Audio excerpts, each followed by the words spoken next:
Apoptosis basically क्या है? It is a programmed destruction of cell. Apoptosis is a form of cell death design to eliminate unwanted host cell through activation. मतलब basically program destruction of cell है, ठीक है. ये क्या है? Form of cell death है, जो कि किसके लिए डिजाइंड है? एलिमिनेट अनवांटेड होस्ट, ठीक है. कोई भी अनवांटेड होस्ट है उसको एलिमिनेट करने के लिए है. इसके अंदर क्या क्या आता है? Programme destruction of cell during embryogenesis and organogenesis, ठीक है.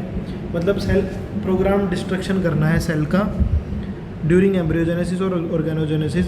Hormone dependent physiological involution such as involution of endometrium during menstrual cycle is human और the lactating breast that is mammary gland in animal, ठीक है. तो basically देख, इसके अंदर एक तो प्रोग्राम डिस्ट्रक्शन होता है सेल का जब एम्ब्रियो बन रहा होता है और ऑर्गेनोजेनेसिस हो रही होती है, ठीक है. दूसरा मतलब हार्मोन के ऊपर डिपेंडेंट फिजियोलॉजिकल इन्वोल्यूशन होता है, ठीक है. मतलब जैसे एंडोमेट्रियम इन्वोल्यूट करती है ना मेंस्ट्रुअल साइकिल में, ठीक है. या फिर जैसे लैक्टेटिंग ब्रेस्ट में वीनिंग के बाद जो इन्वोल्यूशन होता है, मतलब वो देख, मतलब तेरे हार्मोन के ऊपर डिपेंडेंट चीज़ें होती है ना. जैसे जैसे तेरा वो होता है, मिल्क निकलता है, प्रोलैक्टिन और ऑक्सीटोसिन, इनका तो मतलब ये हार्मोन के ऊपर डिपेंडेंट फिजियोलॉजिकल वो है जिसकी वजह से चेंजेस आते हैं उसके अंदर, ठीक है. मतलब सेल डाई करती है ना, जैसे मेंस्ट्रुअल साइकिल में तेरी एंडोमेट्रियम की सेल टूट के गिरती हैं, बाहर निकलती हैं. फिर deletion of autoreactive B cell T cell are in bursa area, क्या बोलते हैं, बुर्सा फैब्रिकस इन चिकन, ठीक है. ऑटो रिएक्टिव जितनी भी सेल्स हैं, बी सेल और टी सेल्स, वो किस में डाई करती है, डिलीट करती हैं बुर्सा फैब्रिकस में. उसमें variety of injurious stimuli that produce necrosis, ठीक है. बहुत सारे क्या हैं? इंजरियस स्टिमुलाई हैं जो नेक्रोसिस प्रोड्यूस करते हैं, but when given in low doses produce apoptosis, ठीक है. तो कुछ इंजरियस स्टिमुलाई हैं जो नेक्रोसिस शो करते हैं, पर अगर उसको लो क्वांटिटी में दे तो वो एपोप्टोसिस शो करते हैं, ठीक है. जैसे रेडिएशन हो गया, थर्मल बर्न हो गया, सन हो गया, एक्सरे हो गया, ठीक है. फिर नेक्स्ट है हाइपोक्सिया, ठीक है. अभी जैसे हाइपोक्सिया है, it can induce apoptosis if irritant is mild, ठीक है. मतलब हाइपोक्सिया भी एपोप्टोसिस इंड्यूस कर सकता है अगर इरिटेंट क्या है? माइल्ड है, ठीक है. मॉर्फोलॉजिकल फीचर्स में क्या क्या आता है? Apoptosis involve small cell cluster of cell that appears in the HE stained section, ठीक है, एज राउंड ओवल मास और इंटेंसली इजनोफिलिक साइटोप्लाज्म, ठीक है. तो मॉर्फोलॉजिकल फीचर में एपोप्टोसिस में के अंदर क्या इन्वॉल्व होता है? Small cell cluster of cell जो कि क्या करते हैं? HE स्टैंड में राउंड और ओवल अपीयर करते हैं, ठीक है. That is intensely eosinophilic cytoplasm. Cell shrinkage होता है, सेल क्या होती है? स्मॉलर होती है साइज में. साइटोप्लाज्म कैसा होता है? डेंस होता है. ऑर्गेनली क्या होती है? मोर टाइटली पैक्ड होती हैं, ठीक है. क्रोमेटिन कंडेंसेशन में chromatin condensation nucleus is break into fragmentation of DNA, ठीक है. सेल श्रिंकेज में क्या है? सेल स्मॉलर होती है साइज में, साइटोप्लाज्म डेंस होता है, ऑर्गेनली मोर टाइटली पैक्ड होती हैं. क्रोमेटिन कंडेंसेशन में क्रोमेटिन कंडेंसेशन होता है, न्यूक्लियस ब्रेक करता है फ्रेगमेंट में, फ्रेगमेंट ऑफ DNA, ठीक है. Formation of cytoplasm buds and apoptotic bodies, ठीक है. क्या बनता है? Formation of cytoplasm bud and apoptotic body. Apoptotic cell undergo fragmentation into number of membrane ब्राउन एपोप्टोटिक बॉडीज, ठीक है. फैगोसाइटोसिस ऑफ एपोप्टोटिक बॉडीज, ठीक है, by nearby healthy cells either parenchymal और माइक्रोफेज, ठीक है. तो बेसिकली इसके अंदर क्या है? हाइपोक्सिया होता है, मतलब जिसकी वजह से एपोप्टोसिस हो सकती है. मॉर्फोलॉजिकल कई सारे फीचर्स हैं. स्मॉल सेल क्लस्टर, ठीक है, जो कि HE स्टेन्ड सेक्शन में राउंड और ओवल करते हैं, अपीयर करते हैं, ठीक है. सेल श्रिंकेज होता है, क्रोमेटिन कंडेंसेशन होता है, फॉर्मेशन ऑफ साइटोप्लाज्म बड और एपोप्टोटिक बॉडी होता है, ठीक है. फैगोसाइटोसिस होता है एपोप्टोटिक बॉडी का. फिर आता है apoptotic, that is the programme cell death, ठीक है. सेल श्रिंकेज होगा, क्रोमेटिन कंडेंसेशन होगा.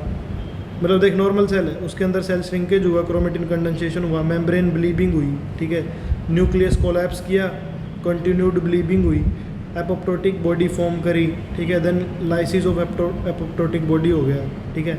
फिर difference between apoptosis, necrosis and ये क्या है?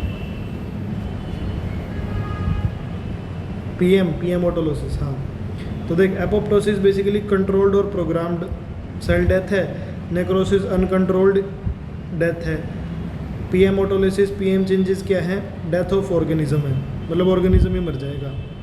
इसमें एपोप्टोसिस में एटीपी की रिक्वायरमेंट होती है, इन दोनों में कोई भी एटीपी की रिक्वायरमेंट नहीं होती। मेम्ब्रेन इंटीग्रिटी मेंटेन्ड रहती है, इसमें पहले ही चली जाती है, इसमें बाद में चली जाती है। मेम्ब्रेन इंटीग्रिटी मतलब मेम्ब्रेन ख़त्म हो जाएगी, ठीक है, मतलब इसमें एपोप्टोसिस में फाइनल स्टेज तक भी मेम्ब्रेन बची रहती है, ठीक है। इन्फ्लेमेशन, एपोप्टोसिस में कोई इन्फ्लेमेशन नहीं होती, नेक्रोसिस में बहुत स्ट्रॉन्ग इन्फ्लेमेटरी रिस्पॉन्स होता है, और पीएम में कोई इन्फ्लेमेशन नहीं होती। आउटकम बेसिकली क्या होता है एपोप्टोसिस का, सेल रिमूवल विदाउट डैमेज, इसमें टिश्यू डैमेज होता है और इन्फ्लेमेशन होता है, और इसमें पीएम ऑटोलिसिस में डिकम्पोजिशन हो जाता है। फिर आगे पिगमेंट है, pigment basically endogenous exogenous pigment, explain jaundice और इट्स कैल्सिफिकेशन। तो एंडोजीनस पिगमेंट क्या होते हैं, जैसे कलरिंग एजेंट हो गए, पिगमेंट जो कि सिंथेसाइज्ड होते हैं बॉडी के अंदर, जैसे melanin, lipofuscin, derivative of haemoglobin, ठीक है। डेरिवेटिव ऑफ हीमोग्लोबिन में haemosiderosis, haemochromatosis, porphyria, bilirubin, jaundice, ठीक है।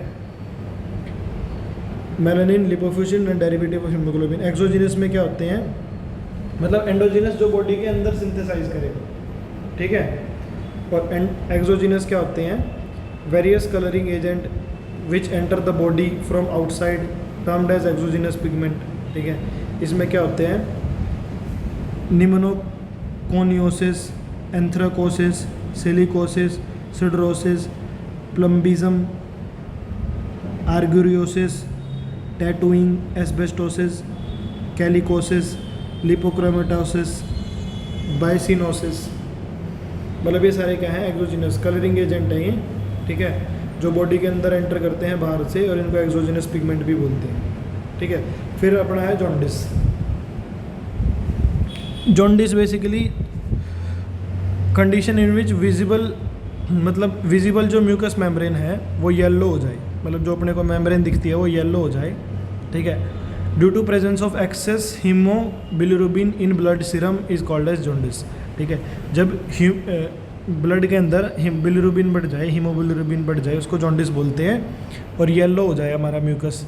एक्सेसिव बिलिरुबिन में present in blood due to, दो कारण से एक्सेसिव बिलिरुबिन बढ़ता है बॉडी के अंदर, या तो देख too much of it is produce, अगर बहुत ज़्यादा बन गया है आरबीसी की डिस्ट्रक्शन की वजह से, या फिर क्या है कम्प्लीटली एक्सक्रीट नहीं हुआ है ब्लड में से लीवर के द्वारा, ठीक है, क्योंकि लीवर के अंदर कुछ प्रॉब्लम है, लीवर डैमेज है, ठीक है। फिर आता है types of jaundice, classification of jaundice, ठीक है।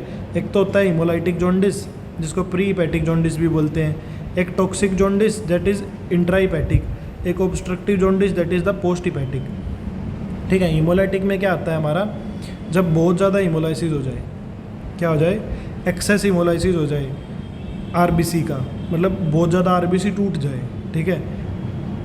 टॉक्सिक में क्या होता है, excess of bilirubin in found in blood, मतलब बहुत ज़्यादा एक्सेस में हमारा ब्लड में मिले। इमोलिटिक से ही समझ आ रहा है, मतलब इमोलाइसिस मतलब ब्लड का टूटना। और ऑब्स्ट्रक्टिव में क्या होता है, excess bilirubin in blood occur due to obstruction of biliary salt, मतलब बाइलरी सॉल्ट की ब्रेकिंग की वजह से हमारे बॉडी के अंदर बहुत ज़्यादा बिलिरुबिन बढ़ जाता है, इस वजह से उसको क्या बोलते हैं, ऑब्स्ट्रक्टिव बोलते हैं। डिसऑर्डर जो इमोलिटिक है, disorder is not due to any defect in liver और ब्लड प्लाज्मा, ठीक है। इमोलिटिक में कोई भी अपना डिफेक्ट नहीं होता, ठीक है, मतलब किसी भी उसमें, ना तो लीवर में ना ब्लड प्लाज्मा में, ठीक है। टॉक्सिक वाला क्यों होता है, because of liver damage, liver damage की वजह से होता है, ठीक है। और ये क्या होता है, due to obstruction of biliary salt, ठीक है, मतलब जब बाइलरी सोल्ट के अंदर टूट जाता है, ऑब्स्ट्रक्शन हो जाता है, तो ये उस वजह से होता है। तो मोर ऑफ इमोलिटिक में more of bilirubin occur due to before the blood passes through the liver called pre hepatic jaundice, ठीक है। मतलब इसमें हिमोलिटिक में क्या है, बिलिरुबिन ज़्यादा होता है प्री हिपैटिक कंडीशन में, मतलब जब तक ब्लड लीवर तक भी नहीं पहुंचता ना, उससे पहले ही लीवर में जब ब्लड में वो ज़्यादा बिलिरुबिन हो तो उसको प्री हिपैटिक बोलते हैं, ठीक है। इसमें टॉक्सिक वाले में देख, मतलब ब्लड लीवर में पहुंचने से पहले ही उसके अंदर पहले ही बिलिरुबिन की मात्रा ज़्यादा है, तो इसी वजह से इसको प्री हीपैटिक बोलते हैं, मतलब लीवर में पहुंचने से पहले ही बिलिरुबिन ज़्यादा है। और टॉक्सिक वाले में क्या है, due to action of toxins on the liver called toxic jaundice. ठीक है, मतलब बेसिकली जॉन्डिस किस वजह से हुआ है, लीवर डैमेज की वजह से, मतलब लीवर के अंदर प्रॉब्लम है, लीवर जो है एक्सेस जो हमारा बिलिरुबिन है उसको रिमूव नहीं कर पा रहा, मतलब लीवर का काम नहीं कर पा रहा पड़ा। और ऑब्स्ट्रक्टिव क्या है, bilirubin in blood has already passed through hepatic cells, defect in bile duct so called post hepatic. ठीक है, मतलब अभी लीवर को पास कर चुका है ऑब्स्ट्रक्टिव वाला, लेकिन प्रॉब्लम किसके अंदर है, बाइल डक्ट के अंदर है, इस वजह से इसको पोस्ट हीपैटिक बोलते हैं। मतलब प्री हीपैटिक तो मतलब लीवर में पहुंचा ही नहीं है, उससे पहले ही प्रॉब्लम है, उससे पहले ही बिलिरुबिन की मात्रा बढ़ी हुई है। ठीक है, टॉक्सिक वाले में क्या है, लीवर में दिक्कत आ रही है, लीवर रिमूव नहीं कर पा रहा बिलिरुबिन को, और पोस्ट हीपैटिक में क्या है, बाइल डक्ट में दिक्कत है। ठीक है, फिर इटियोलॉजी इसकी देख ले, bacteria, virus, plant poison, chemical, animal poison, incomplete blood transfusion. ठीक है, पोस्ट पार्टनेंट हीमोग्लोबिनूरिया, मतलब ये सारे इसके क्या हैं, इटियोलॉजी के वे हैं। ठीक है, इसमें क्या क्या आता है देख, क्लोस्ट्रीडियम हिमोलिटिकम बैक्टीरिया, वायरस कौन सा, equine infectious anaemia virus, ricin saponin plant poison. ठीक है, chemical sodium and potassium chlorate. ठीक है, स्नेक वेनम। ठीक है, incomplete blood transfusion, post parturient haemoglobinuria, ये सारे क्या हैं, इटियोलॉजिकल अकरेंस है। ठीक है, तो बेसिकली 5 मिनट रुक गया, मैं रोटी खा लूँ, रोटी आ रही है। ठीक है।